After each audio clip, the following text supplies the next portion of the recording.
Thank you guys for coming. We're going to make it interactive. I want people that have questions to be able to ask them to our panel because we need to talk about the blockchain. And we also have a workshop after. So if you want to go to their workshop, we'll be able also to ask them. But first, maybe, can I ask each of you to introduce yourself very briefly for everyone here? Hi, everyone. My name is Hila Cohen, and I'm from the United Nations World Food Program. I actually am part of the team of the Innovation Accelerator of the World Food Program that was opened 2 years ago in Munich, but we support innovations relating to ending global hunger around the world. Good morning, everybody. Je suis ravi d'être ici. Je parle un petit peu de français. C'est bien d'être ici dans la plus belle vie en tout le monde. But that's a little bit of flattery for the audience in French. I'll have to speak slowly now. But my name is Niall Dennehy. I'm the COO and the co-founder of AidTech. A little bit about our mission. AidTech's mission is to bring social and financial inclusion to the undocumented and the underserved using blockchain technology via digital identity, which looks a little bit like that. I'll tell you more about that later on. Great. Good morning, everyone. I'm Nina. Work for Money. The smartest probably cracked the code. Has something to do with money. It's a fintech startup from Finland, and we do it also for the same cause, to create better financial inclusion for the world, and providing the tools and services for the unbanked and underbanked sector, and trying to bring them to the actually banked category and more financially included in the society. Cool. Thank you very much. So you all three are coming from very different backgrounds, and I think you have a different approach to blockchain or different reason why you use blockchain. And Nina, you are not using yet, you're testing blockchain. Yes. Yes, okay, you're gonna tell us more. But can you give us a bit of a genesis of how you came to use the blockchain? Was it blockchain first, or was it like, that might be useful? Who wants to start? I can start off. Ours was pretty much by accident, but my good friend and my co-founder, Joe, his name is Joe Thompson. I constantly speak about Joe like he's a hero, because he is. But Joe, back in 2009, he ran a marathon called the Marathon des Sables, which, again, I think some crazy French guy came up with the idea. And it's a marathon through the Moroccan desert. It's 151 miles. But Joe decided to run that, madman that he is. He raised a big sum of money. During the marathon, day 2, he actually collapsed, believe it or not. We gave him some Gatorade. Day 3, he collapsed again. Being from Ireland, we gave him some Guinness. And day 4 was a 78-kilometer race. And the yardstick was he had to stay ahead of a guy with a camel. And he just about managed to do it. He walked for the majority of the 78K. But anyway, long story short, what happened was Joe raised a big sum of money for that. And it was in the depths of the recession in Dublin in 2009 in Ireland. As you might recall, we got quite badly hit with the recession. But one guy did give him about €5,000. And he rang Joe up a few months later and said, "Can you tell me where my money went to?" Joe said, "Look, I'll see if I can." And he rang up the charity, and it was for children in sub-Saharan Africa suffering from facial disfiguration. But he rang up the charity, and the charity said, "We're not sure where the money went. We think it went down to somewhere in Tanzania." And that got him thinking. And we're not humanitarians by default. We've become humanitarians, going back to the mission.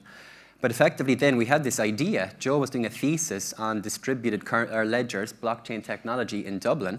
And the guy helping him with the thesis runs a charity where people cycle from Dublin all the way to Chernobyl for children, again, who suffered from the nuclear fallout there.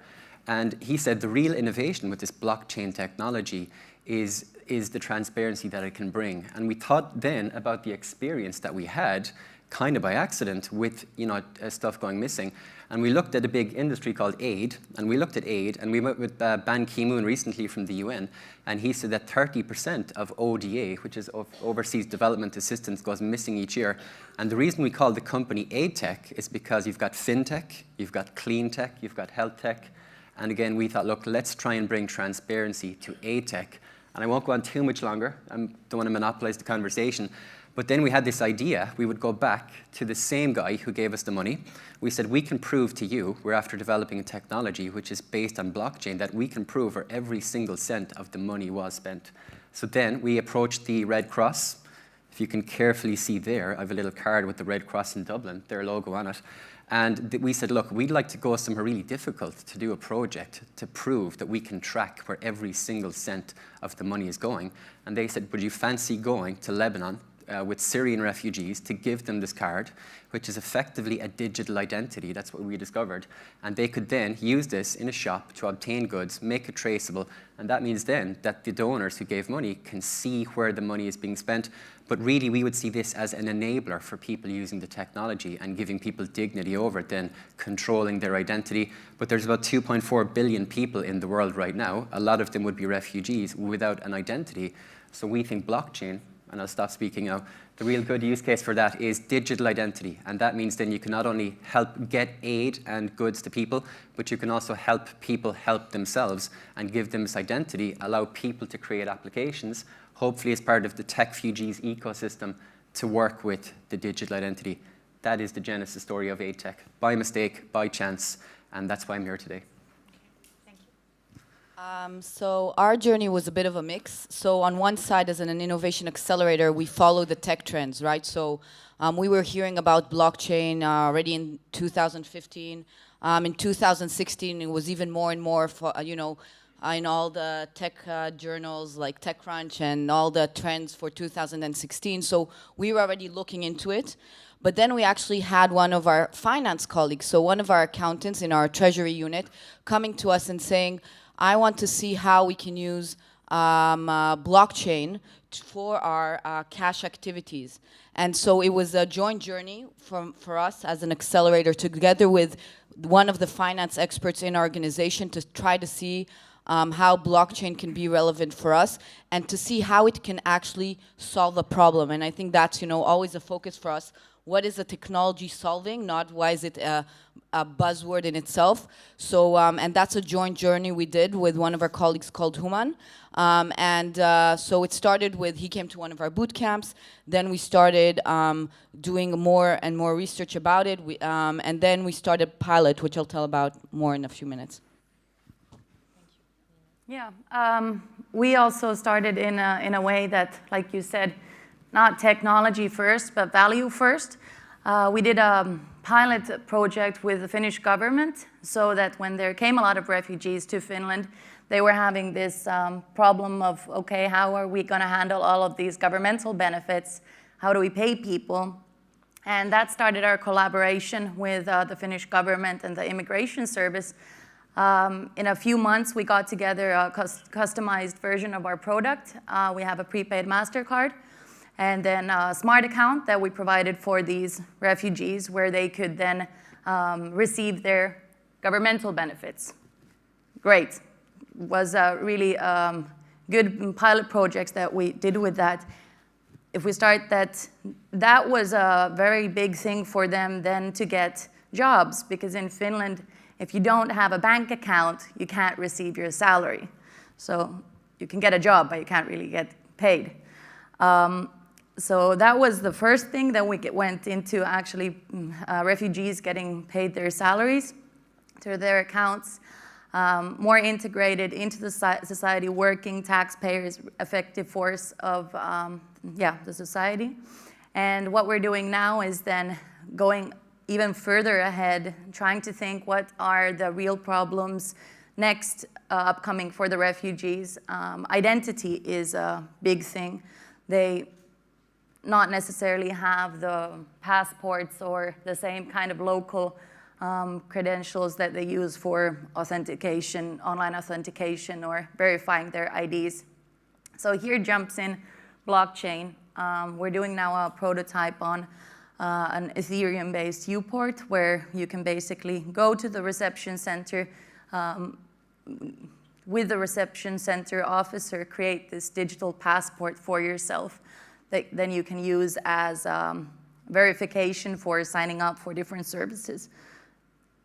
So that's how we kind of, from one thing to another, rolled into using blockchain for this purpose at the moment. Okay. So if I'm correct, you started with blockchain being like, blockchain brings transparency, we're going to use it in one case. Then you were just more about, oh, that's an interesting technology. If we are like cutting down costs or making more efficiently what we do, then Okay, and you're not yet using blockchain. You're using the existing systems, but interested in moving into blockchain. Yeah, and we're doing now a testing it. prototype Yeah, of that. Yeah. Can you give this audience a bit of like the lessons learned? Because we hear, and I've repeated myself, but we hear a lot about it. And I think there's a lot of talk, is it little doing. So you are doing it. You're delivering to 10,000 people. You've delivered to 500 people in Lebanon and more people somewhere else. I don't know the numbers. You're testing it now. Can you tell us a bit more about the successes, but also very much the failures? Who wants to start? So wait, what was the first part? Tell us the lesson learned. Like, tell us what you need to know. Okay, so for us, I think, and I think it's for us, I call it a journey, right? So it's not that you start working with blockchain and you just get it. To me, also personally, but also I think as a team and as an organization, you have to educate yourself. So for me, for example, it was to read a lot about it online and to watch a lot of videos on YouTube and then to talk to people and then like a puzzle, learn each time what it means until I had the aha moment where I understood that I could explain blockchain in quite a simple manner. That was me, you know, that's how I got blockchain personally. And as an organization, the way that we decided to do it is to do it within, let's say, the lean startup methodology type of thinking. And we started with a tiny pilot in Pakistan in January 2017 and run like a very basic blockchain system with 100 people. We saw the results of that, learned a lot from that. So to me also one of the key learnings is just do.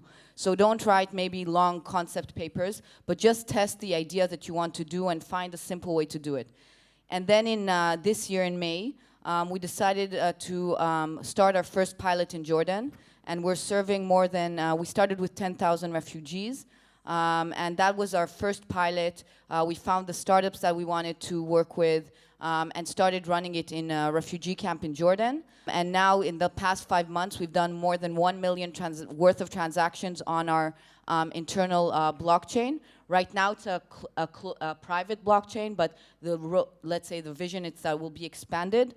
But to me, let's say one key lessons learned is really just pilot and do it. So you can read a ton about this technology or any other technology, but until you don't test on the ground in the reality where you want to do it. So for us, it's to do it in developing countries, places like Jordan or where we serve people around the world. But that's the key learning for me, is just test it and do it and start small. And then as you go, expand and decide how you want to make your system work. Sure. I can give you about 3. I could give you 10 really, but I'll keep it short. I won't yap on like I did the last time.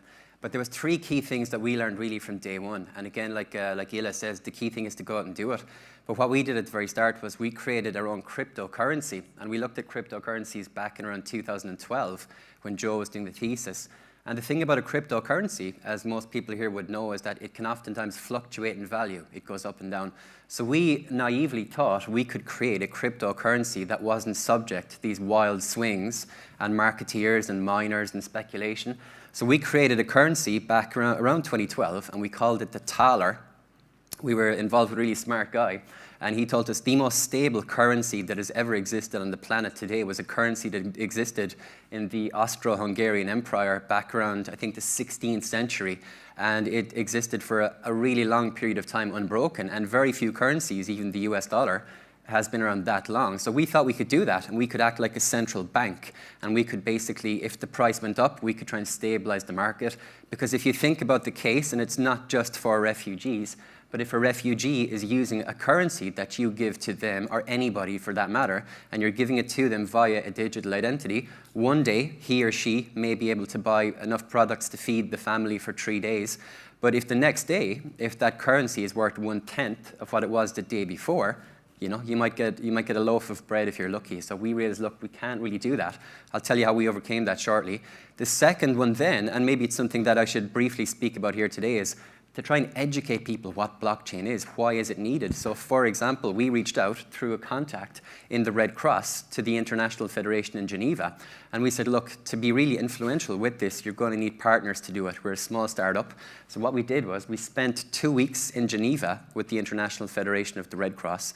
We did an innovation fellowship, as they called it. We educated them about what blockchain was, what are the humanitarian impacts, what can it do now, what can it do in the future. And the way we see it is for us to reach as many people as possible. We're a small startup now with 8 people, but to get the technology into people's hands, you need a partner to do that, like Techfugees, like the Red Cross, like the World Food Programme, and we want to give away the technology for free. So that was a key learning that we had, that you need to partner up with people.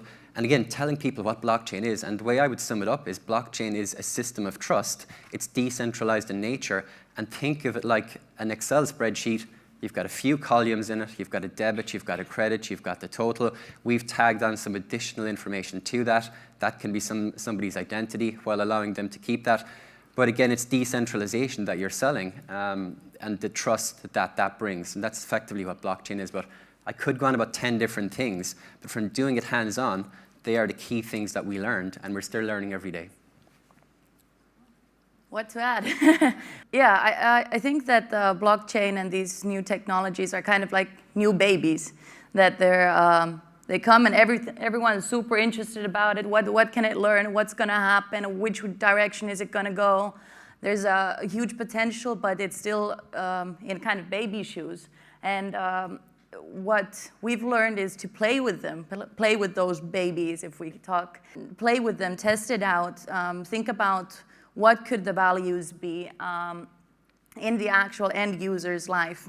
And through that, like you just said, both of you, going through the test projects, doing pilots, doing prototypes, testing out, and then seeing where the actual value goes. The other thing is that we've learned is that we necessarily don't have to do everything ourselves. We don't know what the problems might be that refugees have in a certain refugee camp somewhere or in a developing country somewhere. We don't even know what the problems might be, and we're not trying to figure them out. Doing partnerships and enabling the technology to be built in a way that we can together create innovations more customized for local problems. I think that's something that we've learned, that the innovations come from the field, and providing a platform to work together, that's something that we can really have a bigger impact with. So, yeah, we talk about blockchain being this fantastic, like trustworthy platform, decentralized, but we're not talking about the vulnerabilities. So, I mean, if it's a spreadsheet that is online that everybody can see, then how can you reassure me that you're not tracking all these refugees and their consumption, and it's not going to be like identified, and someone is going to be, you know, pointed at, and you know exactly what they do and where they are? Like, can you tell us about how do you protect the refugees? Because we've talked about it yesterday a bit, is the data of refugees, they're vulnerable people, and their data is very risky. Well, the smugglers would love that data, basically. So how do you protect and not make them more vulnerable with the blockchain? So for us, we work, we support around 80 million people around the world per year. So this topic, you know, it's not only refugees, but other vulnerable populations. So, you know, the data and the data protection is something, you know, that we think about all the time, and not only in the context of blockchain. And in the case where we're doing the blockchain project right now in Jordan, what is happening that instead of sharing the data with a third party, will it be, for example, a local bank or a local mobile provider that would give the benefits to the refugees? The blockchain is actually helping us maintain the information within our system. So for us, actually, the blockchain has been a way for us to keep a bit more with us this third-party data, let's say the refugee data, and not share it with third parties. But of course, you know, I think it's something that everyone will have to continue to keep in mind to see how you maintain this. And of course, when the data goes through the system, it's encrypted because, you know, like other systems, because you need to make sure that there is a safekeeping. But I think it's still something that as the technology develops, also all the security measurements will have to be strengthened as well. Yeah, so how we do it in our platform is we give people the ability to self-provision, give them an identity. We can enable somebody to approve that. That could be somebody like the World Food Programme. But as Illa pointed out, the beauty of blockchain, one of the things that we didn't point out, and there are many people in the audience smarter than I am and who can tell me more about cryptography. But effectively what we do is, with our platform, enable somebody to self-provision, or we can provision them if they can't enter their data. But effectively, once your data has been entered on our platform and you're giving somebody an identity, that is all cryptographically hashed. It's converted into ones and zeros. And effectively, the key to unlock that is in your control at all times, because it is given to you. It can be in the form of a QR code. It could be your face. It could be biometrics. But the only way for the identity information to be revealed is by unlocking that data. And again, this is the key to unlocking that cryptographically protected, encrypted data on the blockchain. And what we do at ATEC is we don't want to see the personal data at all. With GDPR regulation coming into play in Europe next May 2018, it's going to be a headache for us. And that's one thing that we learned, to try and leave the tech partners and handle as little data as you possibly can, especially personal data. So that doesn't create an additional burden that we've got to hire 2 people on a startup budget to deal with the data, to deal with how we manage people's identity. So we put people in control of their identity at all times. We do see the transactions. We don't see who's involved in the transaction. So that could be person X. We can tell that they have purchased product Y, and we can tell what product Y is in a merchant. That could be in Greece. I'll give you one very concrete example that we learned, again, by speaking with people. Through the Red Cross in Dublin, at the height of what was referred to as the refugee crisis in 2015 in Europe, one of the guys, the head of fundraising, told us that they had been sending container loads of goods from Dublin out to Greece, and he said they made the assumption about what people wanted. So they thought they wanted rice, water, etc.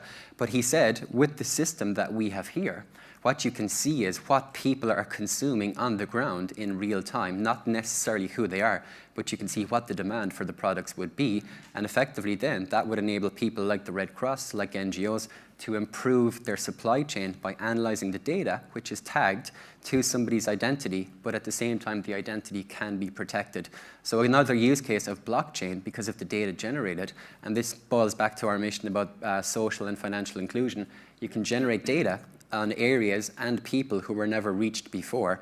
And again, the way I would look at it here, and I spoke to a few people last night, I think I see them in the audience today, and they were saying that, you know, for people in Syria and refugees, etc., that there are a lot of business opportunities that they want to be involved in.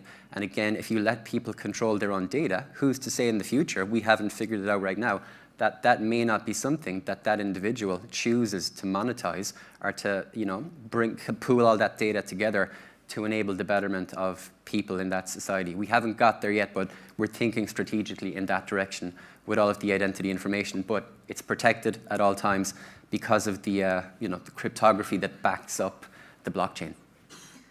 Yeah, of course there's, when you were asking about whether the refugee group is more vulnerable, of course, in many senses they are, but I think it's an issue of not only refugees, but just people in general. The way we process data, identity data, we try to be as much transparent in all of our actions, what we do at Moni, provide information to our customers, our users, of what we're collecting and how we're what we're collecting, we're directly asking them. I think another thing is also that you can provide information to your users of what you're actually asking from them, but also delivering a response that with providing this kind of information, we will give you this, or the third party is going to use this to enable you to have this. If you go to the reception center and create this digital passport for yourself, you can access then different kinds of services in Finland online.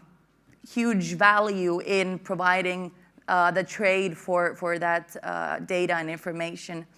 I think in many ways also these kind of services that are not accessible for refugees, they actually don't mind and they want to give that information to get access to the services, because this specific example that I was talking about, the point is that they don't have the traditional passports, and this is just one example.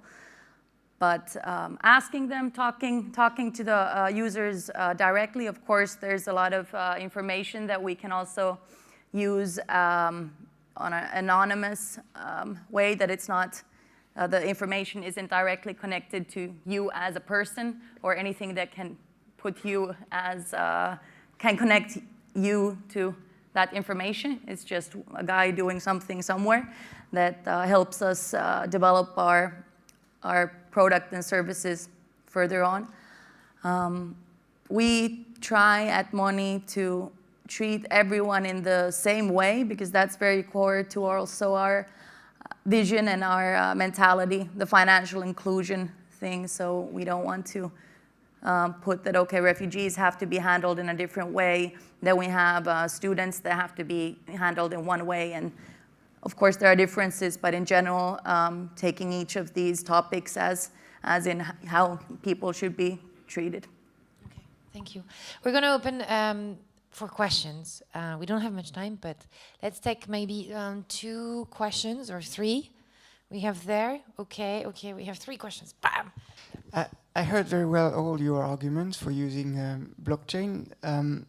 I would challenge this a little bit and say most of what you're doing doesn't require blockchain. So I would really want to make clear why you think blockchain is needed. I mean, the table is about blockchain, but IPFS, I'm not a technical guy, but does a better job than blockchain what does. There could be alternatives to Ethereum and Uport, like brick chain I'm working on, for example, that does things where everything is private by default and can be shared with digital passport. I think that we take for granted that there's a benefit in doing things through blockchain, but I really want to challenge that just for the sake of killing the buzz around, and I don't think you answered the question well on that point. Okay, can we take another question? Hold on, and so we can, 2 other this. Okay. Well, answer while we're... Yeah. So great question, and I think it's I totally agree that you need to try not to fall in love with the technology, but you need to understand what is the problem you're trying to solve. In our case, it was that the blockchain helped us save local banking fees. So there is a money saving element when we use the blockchain in the pilot that we're running right now, and I can tell you about it in more detail afterwards. Also, there's a topic of reconciliation that we can verify transactions quite quickly through the blockchain. And as I mentioned, also the third element is that we have the benefit right now to maintain the refugee data within our internal systems without sharing it with a third party. But again, we'll have to see with time if what benefits are relevant for the blockchain. But I totally agree with the point that you don't do something for the sake of the technology, but you need to understand what other systems or other solutions can give you a reasonable, good comparison. And I would respond with 2 words, tokenization and decentralization. And we take what we call a hybrid approach with blockchain.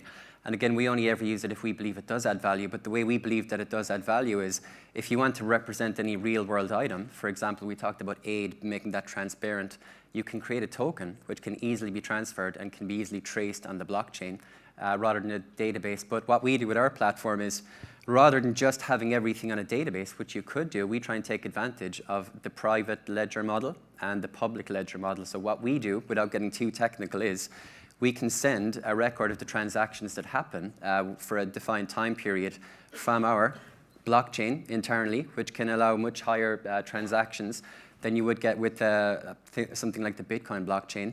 It's much more scalable. We can do about 1,000 transactions per second, which you can't do with a public blockchain. But the thing then, as you would probably rightly point out, is with the private model then, or a private ledger, effectively that is pretty much like a database. But if you can combine the decentralization that you can get with a public blockchain, and you can take advantage effectively for free of the biggest supercomputer in the world, which is the Bitcoin blockchain, that's where you can bring immutability and permanency to a model then which is, I guess, less scalable and maybe subject to a little bit more vulnerability. But we combine the both of them And I'll give you one more example where we think the blockchain can be really widely used is the idea of the smart contract. We got some funding recently from the Rockefeller Foundation in New York to run a project with Walmart in the States. And we're going to be helping people there who are affected by natural disasters like hurricane. But what we're doing is something called forecast-based financing with the Red Cross. This could easily be applied in the developing world too. But what we can say is if the likelihood of an event happening, like a hurricane, exceeds a threshold, that's 90%, what you can do is you can then send these tokens that I spoke about there, which can represent a vital product like water, like food, and that can be sent before, during, or after an emergency happens. And again, because it's tokenized, because it's decentralized, you can bring transparency to something that we know firsthand from speaking with the people who've done it. Was previously very hard to trace. So we look at it a case-by-case basis, but we believe if you combine both of them, it's a great model to have. Yeah, I can also answer you. Like I was in the beginning saying, we haven't been using blockchain before. It is a buzzword in many senses. It's also if you kind of slip in the word of blockchain to a side sentence, then you are sitting in a panel at Techfugees talking about blockchain and how we use it, just a case example. So yes, in many ways there are existing solutions that are doing a pretty good job. We think also that it's not about doing something new for the sake of new, but actually trying to think about what additional value it can or cannot bring. At the moment, we aren't using blockchain. We are doing tests with, we have a few prototypes with different cryptocurrencies and Bitcoin that we're internally testing. This blockchain with the Finnish government is the U-port test case that we're having at the moment. We're trying to figure out whether or not it would be having value also on an international level. Could it have the potential to be a digital identity on a global standard rather than local? And here there's a lot of possibilities that blockchain gives within also security, but who can vouch for whose information? If you've been in Finland, you've been doing different kinds of things there, you've been working, you know people, you have your salaries paid, you have some connections to different operators. The information about you can be stored in a better way that also is accessible for cross borders and open up new opportunities for you somewhere else. In Finland, for example, that if you need to log into any kind of official service, you need to have bank credentials, Finnish bank, or an ID or a mobile operator that you can log in. And we're thinking about whether or not these local services can actually be changed on a bigger scale. I'm going to ask to bundle up questions because we're running out of time. Lucky we have the break and we have a workshop on blockchain. So I want you to ask those questions, please. And I'm going to ask you to be super concise and say, hey, I'll meet you at the workshop and we'll talk about it later. Please.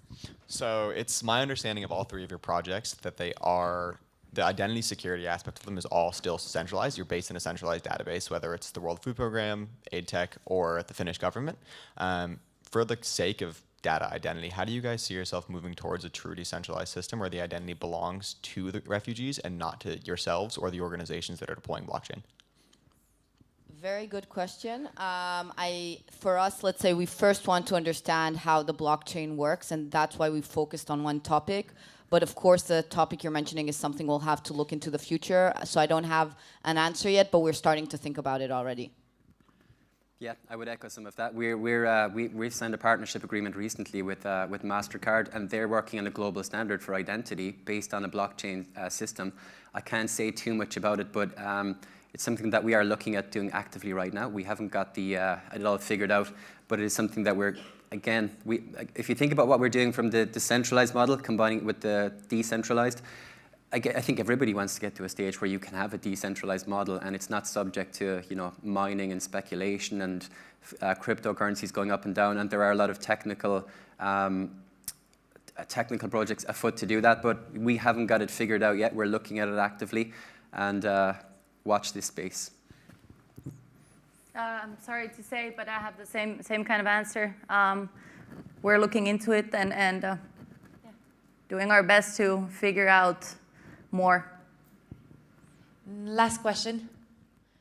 So for the UN, you have many UN activities, for instance, on the World Food Programme, UNHR. How do they join together, and are you exploring further opportunities, for instance, for application for fund tracking, broadly, supply chains, food traceability, and for Niall, hi, I'm Chiara. Hi. How would you consider the market maturity now? Do you see many other startups working in blockchain for refugees, or you're just the only one? And do you see a market opportunity and some competitors there? Thanks. So I'll go first. Thank you for your question, Kira. So for us, we wanted to start to do the pilot on our own because it's something so new. We wanted, let's say, to take the risk on our own operations first. But the design right now of our blockchain, from the get-go, the design of it is to have other players in the humanitarian and aid world join it in the future. And also other agencies, other NGOs have already reached out to us to talk to us about what we've done, and we are having these conversations on the go. And regarding your second part of the questions, are we looking into other use cases? Yes, we are. We just ran a workshop internally in Nairobi to look into blockchain and supply chain.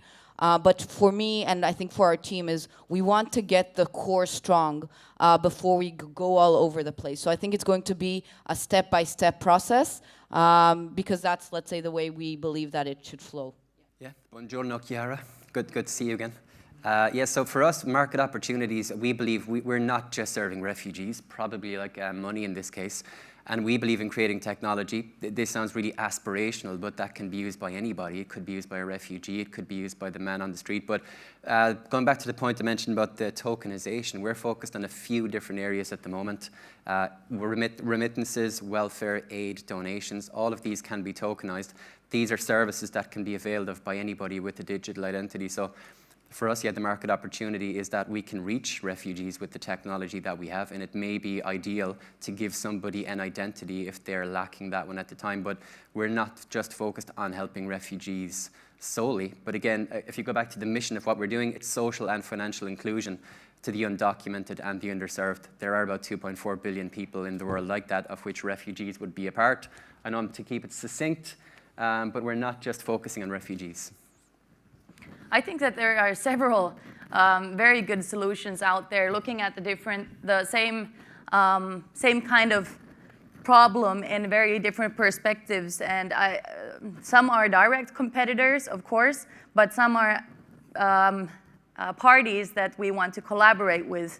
And that's also why we're here. We want to get to know people from different startups doing something very different in the area of enabling refugees and the unbanked, unserved sector, like exactly the same. That there could be collaboration models where we can work together in the same field and create better solutions. So there's a lot of possibility for also partnerships. Thank you, Ila, Neil, Nina. Thank you very much.